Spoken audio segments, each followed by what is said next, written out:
وعدہ سچا ہے تو تم کو دنیا کی زندگی دھوکے میں نہ ڈال دے، اور نہ بڑا فریبی یعنی شیطان تمہیں اللہ کے نام سے فریب دے۔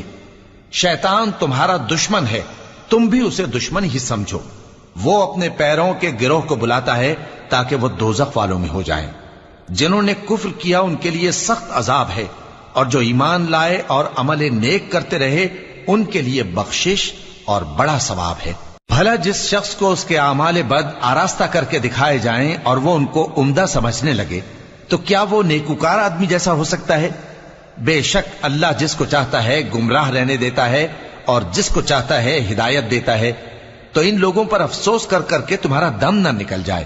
یہ جو کچھ کرتے ہیں اللہ اس سے واقف ہے، اور اللہ ہی تو ہے جو ہوائیں چلاتا ہے، پھر وہ بادل کو ابھارتی ہیں، پھر ہم ان کو ایک بے جان علاقے کی طرف لے جاتے ہیں، پھر اس سے یعنی بارش سے زمین کو اس کے مردہ ہو جانے کے بعد